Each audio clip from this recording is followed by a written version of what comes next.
Hi guys, long time no see. I have been had I have been had I have had a concussion for the past 2.5 weeks, so I have not been able to record videos and stuff. Uh, this is the reason why I had a concussion, and today we're going to be getting into the reasons why my accident happened, why I should listen to you guys a bit more, and basically everything that went wrong and how we could have prevented it in the future. So let's get into it. So, guys, don't judge me, but at the time of the accident, this is how I was working on the lathe. I know fine well this is stupid and this is wrong, but at the time, it was one of those things where it's like, I can get away with it. And I just had that in my head and not respecting this tool and basically thinking I'm above it because I've worked on bigger lathes and this is severely underpowered and all that stuff led me down a toxic path of thinking I can get away with this. I'll just do it. What's the worst that can happen? And if you can't tell, obviously, what is wrong with this setup, I'll go ahead and explain it. First thing, which isn't a massive deal, but it's sort of a rule of thumb to go by, what I'm holding on to has a dramatically smaller diameter than the piece out here. So obviously when you're taking cuts off this side, there is a lot more leverage on here, like a crowbar trying to rip it out of the chuck. Another thing as well is stick out, like unsupported stick out. Rule of thumb is, I don't know if this is the same with woodworking, but I know this is what you do for metalworking. Your stick out should be 2 or 3 times the holding diameter. 3 times is pushing it in my opinion, but 2 or 3 times the stick out on the diameter that you're holding in the first place. So obviously this is a lot smaller than this. If I was holding onto something like this, I could have like this much stick out and it would be relatively safe. But because I'm only holding on to something like this, if you have a look at how much stick out, I am way over how much stick out I should be having. Realistically, holding on to something like this, I should be working about here. And then that would be, in my opinion, safe. But I've got way too much stick out for what I'm holding on to. I'm working on the diameter out here, holding on to a smaller diameter here. And it's not that you can't not hold on to smaller diameters and work on larger pieces. This is how you work on bowls. You usually have a little metal bracket that you put on one side, you carve in this side, and you leave a little lip on this side to flip it over and hold it in. But when you do that, you've only got like this much sticking out. So then it's the same still applies. There's not much leverage trying to wrench the workpiece out of the lathe. Another thing as well, this is a cheap Chinese chuck. It cost me 30 or 40 quid. So the threads on it aren't the best and they do need a little tightening every so often, and I wasn't sat there tightening it. And to be honest, I should realistically just get rid of this chuck. It's not really worth the hassle. But that's the first thing, my incompetence and thinking I can get away with it, that caused the accident. Let's get on to the next part.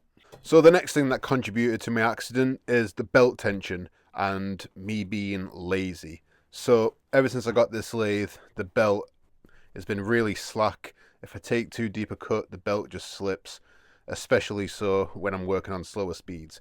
If anything, it is next to impossible to work on the slower speeds because as soon as your tool touches the workpiece, the chuck just stops and it's really, really frustrating. And I didn't take the time to have a good look at this lathe to figure out how to adjust the belt tension. And I just kept it on the highest speed because then the sort of weight and momentum of the piece you're working on spinning at a high speed sort of carries it through the cut. So I have to rely less on the motor and I can just do my cutting just at a higher speed. But when working, I'm going to take this out of the chuck. But while working on bigger pieces like this that require a slower speed because you've got a larger diameter, where the larger diameter is spinning faster than the internal diameter and you need to work at a lower speed for safety, that causes an issue. And it's one of the reasons why I had a concussion. This was spinning at 2000 RPMs and it came flying off the chuck and landing straight in between my eyes. So tightening this belt is going to be massive, and it's that it's going to do so much more for safety, because when there's areas in the workshop where you can be lazy and cut corners, that's where accidents are going to happen. You know, Like I said before, respect your tools and they'll respect you. I didn't give this any respect. I overlooked its traumas and what it's going through and what needs fixing about it, and had little workarounds, and obviously fired straight back into my face. So the belt tension, there's a little bolt down here where this can pivot backwards and forwards. I'm not going to do it right now because my head is still a bit spinning, and when I use pressure, my head feels like it's swelling. So I'll do that off camera, but that's one thing to do, is sort the belt tension out so I don't have an excuse to be lazy, and also clean up the rest of the tools. And the third reason why I got my injury is lack of care for myself. PPE in the workshop is very, very important. When I'm on a table saw, I use a push rod to keep my fingers away from it. You know, when I'm doing other things, I have different PPE and different tools to keep my digits and everything safe about me. And the same applies for the lathe. You know, you're spinning things at high speeds or low speeds or doing whatever, it can very easily come off the chuck, whack you right in the head, and hurt you. So after my accident, I purchased a visor, and you might think, thin bits of plastic, you know, what the hell is that going to do for a kilogram block of wood flying at 2000 RPM towards your head? And it works in the same way as the crumple zone in a car. It's made to break. You know, it's a protective barrier. It's not meant to just ping everything off. A concussion happens because your brain is like a pickle in a pickle jar. It rattles backwards and forwards. So you could wear something solid on your head, but if someone hits it and then your head knocks back and goes backwards and forwards, you're still gonna get the concussion. You're still gonna get the accident. Just maybe you don't have a cracked skull. But with something like this, where this is going to take the impact, you've got all this here to break in. All this can crack. That's going to absorb the impact. You won't get your concussion. Your head might fly back a little bit, but you'll be so much better off. And to be honest, I thought wearing these things would be an absolute ball ache, but it doesn't steam up. They're easy to breathe in. There's no reason why I shouldn't been wearing it in the first place. God, I'm messing up my words, aren't I? Forgive me, guys. I've recorded this over and over and over again. My brain's still not in full working capacity, so my words are a bit all over the place. But PPE, stay safe in the workshop, guys. Personal protective equipment. So those are the 3 reasons why I had my concussion. 3 reasons why I had my accident.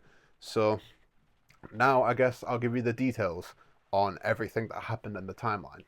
So how this all came to be and how it all happened was I'm recording a separate video that has currently been put on pause because of my injury for the channel. It's meant to be a round table, doing a bit of lathe work, doing a bit of stuff on the table saw, doing a lot of little things. And when I came in to record that morning, my phone was about to die and my microphone was about to die. So I set them on charge.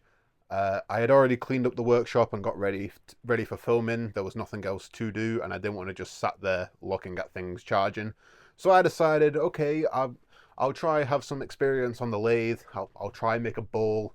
I picked up some scrap wood, just a big block of it, to try and make a bowl. And because this wasn't like a project, it was just me playing around until my stuff was charged. I cut some corners and I was just trying to get the bowl shape.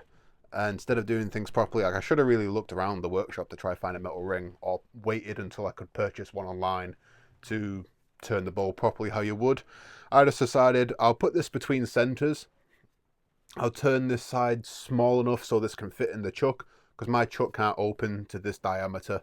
So I thought I'll turn it down small enough for the chuck, flip it around, and I'll practice doing me bowl carving and scraping out all the stuff. And at the time, I knew this was wrong. I knew it was very wrong. And, you know, going back to my apprentice days, I could hear my teacher yelling at me. But, yeah. And then working at all the pieces and everything. And you can see on this, as soon as I took my first cut on the outside to try start gouging the inside out, the tool dug in here, turned round, and it stopped here. And when it stopped here, it came off the chuck like this. It pulled itself out like that, and right on the corner, because I'm leant over the lathe like this, it came banging up and hit me square in between the eyes there. It threw my head back. Luckily, I didn't get knocked out or anything. My forehead went really, really cold, and like I had just had like a really sudden burst of adrenaline. I smacked the emergency stop on the lathe. I ran inside the house because at the time I was convinced I had actually caved my skull in. Because if you've ever broken a bone before, you know the feeling of the cold numbness that you get around the area before the pain. And I was worried my skull was going to be caved in. So I ran inside, I looked in the mirror, everything was good. And it's quite laughable, the battle scar I got from it. I got a tiny, tiny little cut there, which I'll throw a photo up of when I did it, because I was so surprised that that's all I got off of it. You'd think with a kilogram block of wood, coming off the lathe at 2,000 RPM, flying at your head at probably about 20 miles an hour, that it'd do a lot more damage than it actually did. But all it did was rattle my head around. So it turns out I got a head like a fucking brick, which still no excuse to mess around or anything. And at first, I felt okay. I just felt a bit rattled, but I'm assuming that's because adrenaline was, pumping through my veins and everything. Because it really, really threw my head back, and it really like shocked me. First, I was just looking at a pit of wood. Next minute, I'm looking at the ceiling with my head hurting. So, yeah.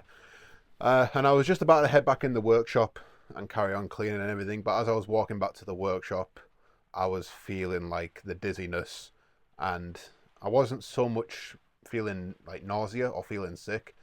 I just had the like feeling of like, oh, I am not right or whatever, just swaying side to side. So I went inside. I had to lay down. I didn't fall asleep. If you've had a whack in the head, don't fall asleep straight away. Try to keep yourself awake.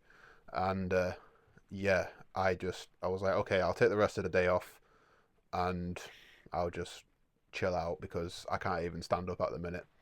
And I had that same feeling for about a week. Now, realistically, I should have gone to A&E straight away, because in a head injury accident like that, time is of the essence. If your brain is bleeding, you want to get it looked at as soon as possible. But I googled, I used Google. Google said if you're not throwing up, uh, you don't need to go to hospital. So I was like, okay, I won't go to hospital. So anyway, a week goes by, and then suddenly I start feeling better. Not better, better, but to the point where I can go in a room with light in it, and I can listen to music without my head banging. I just had a mild headache and all that stuff. So I was getting on with just small tasks, cleaning up, and I did an oil change in my mum's car. And the next day after doing that, I went straight back down the drain, and it was basically back to square one.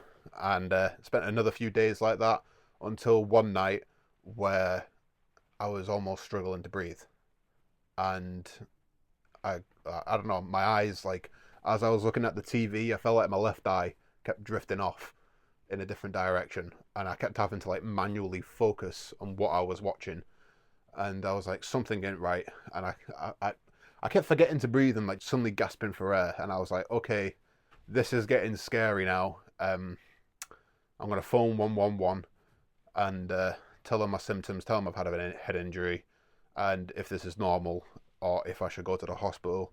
They told me to immediately go to hospital, so I went straight to A&E. Sat in there for about like 6 hours or something like that before I was seen to. Current state of the NHS. Thanks.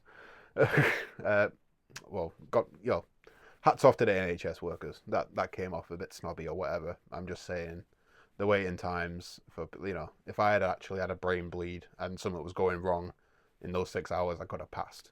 But anyway, had my CT scan and everything. They put me in the machine, which, by the way, I don't know if any of you guys have experienced this before, but they told me I won't feel anything in the CT scan or anything like that. It would just be like a normal X-ray. I'll go in, won't feel anything, go back out. But halfway through my CT scan, my brain, or like something in my head here, felt like it was boiling and it hurt like hell. Didn't say anything to the doctor, but I thought that was interesting because apparently you're not meant to feel anything. Don't know if it was just like a placebo effect or anything. I'm rambling. Let me get back onto the story. But yeah, had my CT scan. Doc came back and he told me that luckily my brain's fine, my skull isn't fractured or anything, but my sinus is really really swollen, and I should have some. I can go to the chemist and I can get some like steroid nose spray, and that should do me right. Which, by the way, worst decision ever. Again, I had the same. I had the same thing that night where, eyes are drifting off, struggling to focus and stuff like that. So I decided to give myself a little puff in the nose. I was within the doses of what it said on the bottle, but straight after I did that, struggling to breathe, struggling to see, I was kneeling on my kitchen floor thinking, oh my God, I'm going to die. I'm going to die for a good half an hour, just practicing my breathing, going in slowly, out slowly. And nothing happened, but that was an allergic reaction apparently to the spray, and I should have called the ambulance because I could have died apparently. But yeah, don't be stupid like me. I'm very very very stupid, and this has not been short lived or anything. I have gained a lot of experience through this, of reminding myself that I need to respect my tools, however underpowered, however much I think they're not going to kill me. As soon as you start disrespecting your tools and messing around, that's when you'll get hurt. So, I made this video to really try and wrench it home to you guys and explain why I haven't been on YouTube in a while, and why I'm probably not going to be on for another week or so, because I'm still dealing with it a bit. It's more just mild headaches and stuff like that, but I should be fine soon. It's been over 2 weeks now, so I should be on the uprise. But really, really respect your tools, guys. Really be safe in the workshop, because quite literally, not even a project I was doing or anything like that, it could have killed me. This very much flying at your head at those speeds is enough to crack your skull. It is enough to cause a brain bleed and have an aneurysm. Luckily, I didn't. I just got a really really bad concussion off of it.